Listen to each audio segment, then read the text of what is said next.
Hello and welcome to this SMEthod policy recommendations presentations. My name is Markku Mikkola, and together with my colleague Matthias Deschryvere, we will present the SMEthod project findings regarding policy implications. And we come from VTT Technical Research Center of Finland. First, short introduction to the policy implication study within SMEthod project.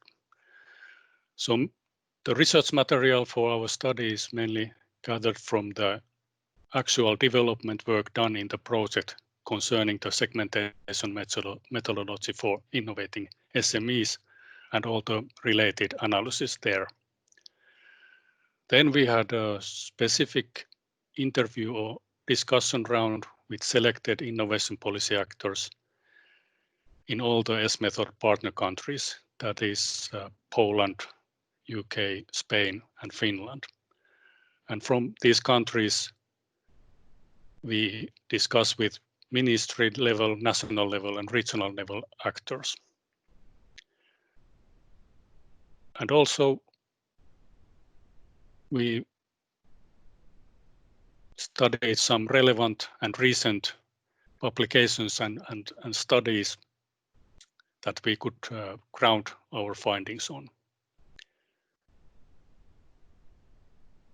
We did a qualitative analysis on the material and identified structural barriers for innovation support. And we found 10 different categories of barriers. And for those barriers, we have made some recommendations how to tackle them. And these are divided in two larger groups. One from demand side, which means what do public sector expect from SMEs in innovation.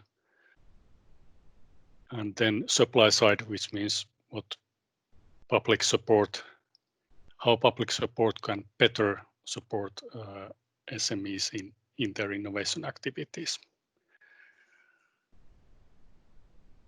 And now my colleague Matthias will continue. Hello, everybody, from my side. So as Markku just told you, our study has identified 10 main barriers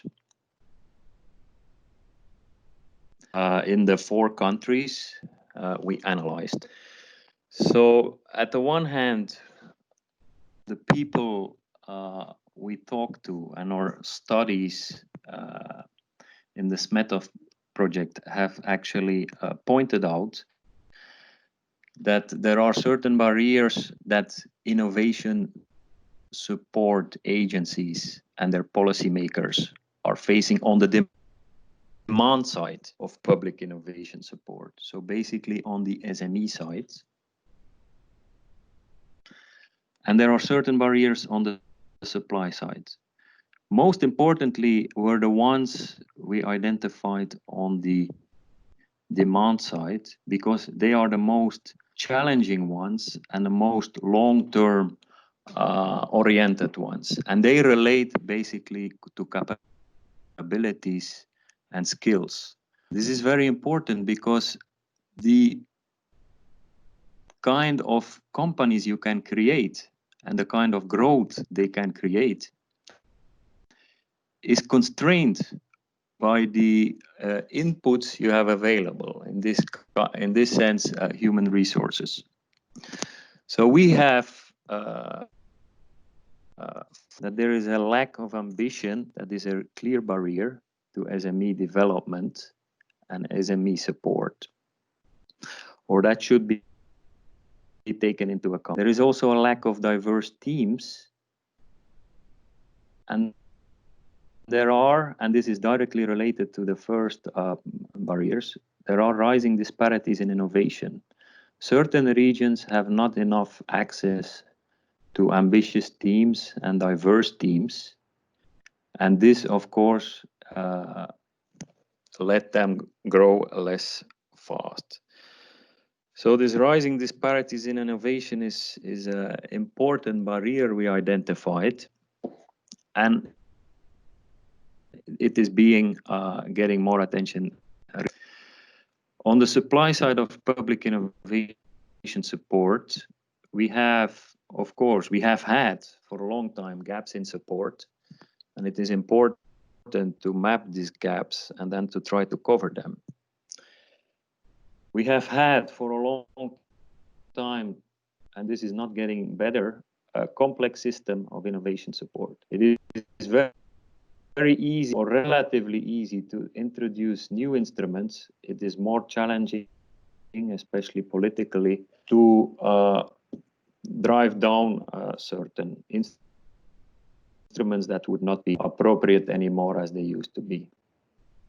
There is a lack of matching funding, matching private funding.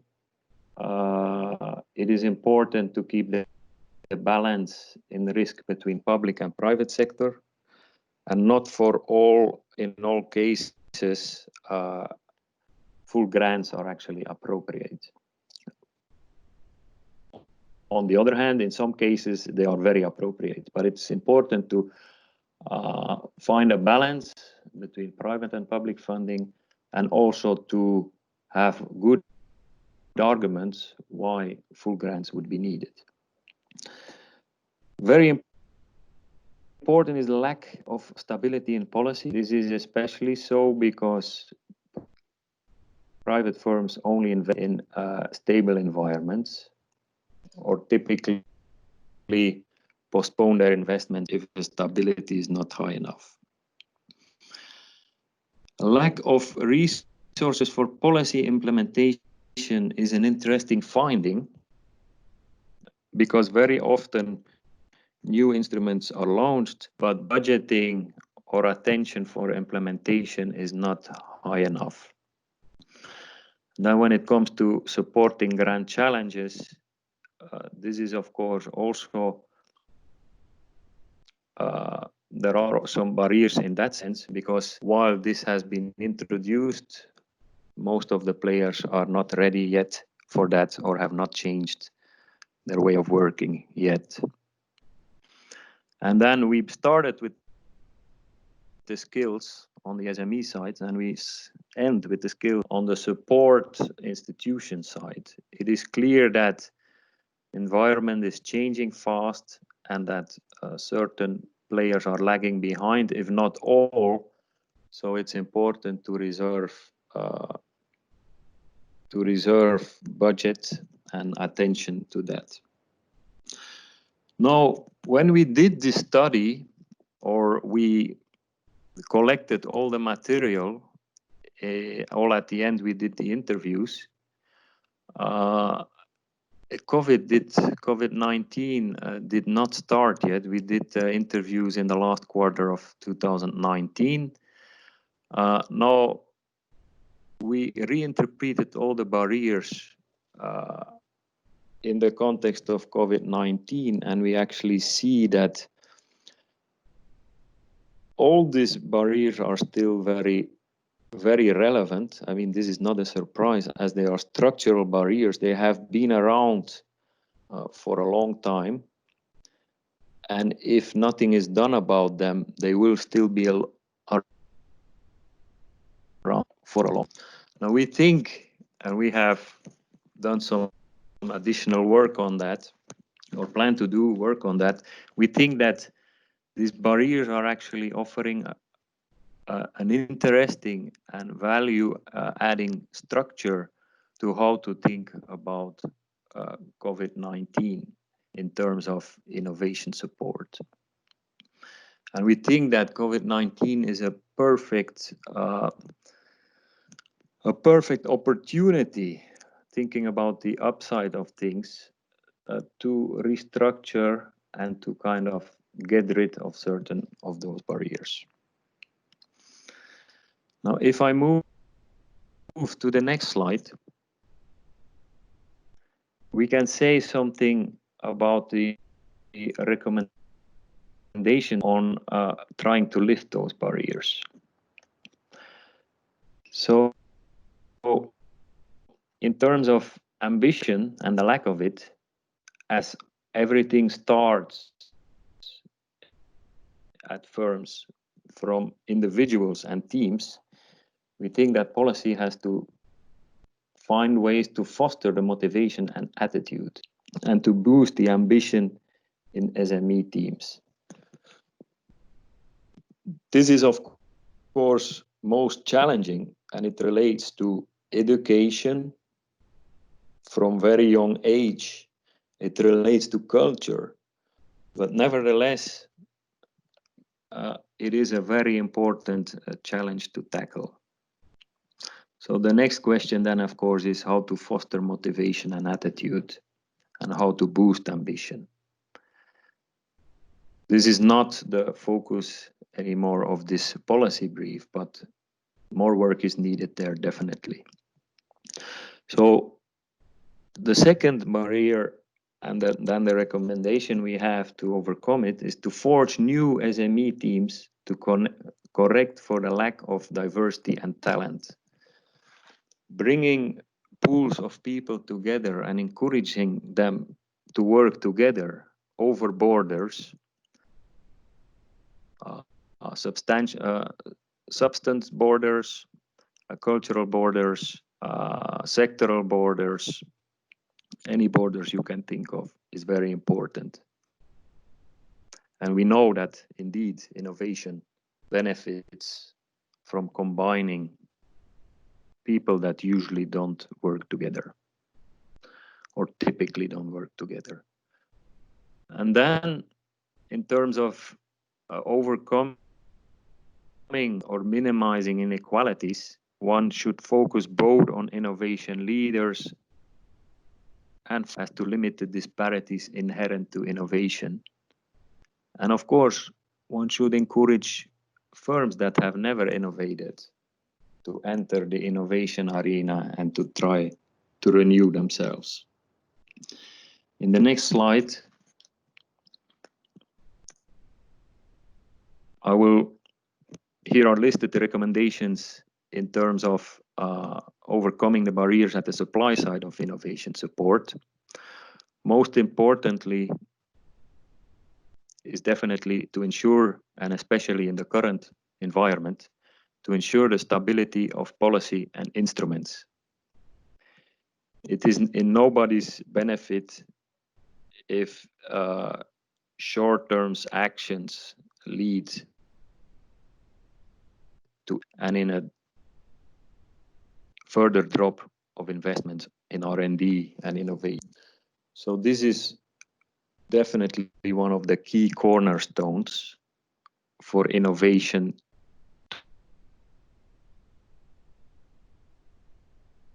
to happen. Second key point I would like to raise here is the investment in skill development in the support ecosystem. We have seen that there have been a lot of evolutions in fintech lately. And all these evolutions and the knowledge around them should be taken on board in those innovation support agencies as to really realize how fast things are evaluating and how they can renew themselves. So in terms of the policy implementation, maybe a third point I would like to raise in this slide is that the design of instruments is very important, but as important is the implementation. In theory, we have seen, for example, here in Finland, that many instruments were actually nicely designed. They looked good in theory, but then in terms of implementation, there were a lot of hiccups. So basically, and very often these hiccups also relate to not paying sufficient attention to implementation part, also in terms of reserving resources. And in the last slide, I would like to conclude this presentation of our SMEthod policy conclusions. I would like to conclude the presentation by underlining that we saw in this policy brief that can be fully read, and I encourage you to check it out. It's available on the website of the project that will be listed very soon. So there are 4 key trends driving the innovation policy and support agenda during the next years. Of course, there are also more trends that will show up, but 4 key trends is that solving grand challenges related to the United Nations Sustainable Development Goals will become key. They are already, but many, like I said already, of the support agencies are not ready yet. They already talk about it, but in practice, they have not changed their operations yet, except of introducing maybe a new program or 2. But this goes much deeper than just doing that. In terms of innovation policy, we have seen already, and this will not improve, is that the areas between the borders between policy areas are becoming more and more fluid. For example, between innovation policy, competition policy, industrial policy, and regional policy. And this is also for innovation support agencies sometimes an issue. If not yet, then it most probably will become. I mentioned already regionally, well, smart specialization, a 3rd trend, will be important, but the focus seems to be changing from weaker regions to more powerful regions. So there is a kind of a friction between the national levels and then the regional levels, but also the city levels, breaking loose as actually more and more important players. Last but not least, the shrinking budgets intensify the competition for innovation support. And in times of COVID-19, this will not be, this will become more important. And this brings us back to the core of SMEthod, that there will be a continued need to ensure that the right segments of firms are supported for the revival of the European society and economy. So as budgets, initially they will go up and then they will drop. So as they drop, it will be very crucial that the most important firms and the ones that also need support will get the support needed for the recovery of the European economy. Thank you. And maybe a last slide shows then the SMEthod webpage, where you can also read the policy brief once it's posted there by the end of this month, meaning May 2020. Thank you for listening in, and very excited. If you have more information you need or you want to discuss, just drop us an email at vtt.fi. Thank you so much, and thank you also our SMEthod team for pulling this project and coming up with those interesting conclusions. Thank you.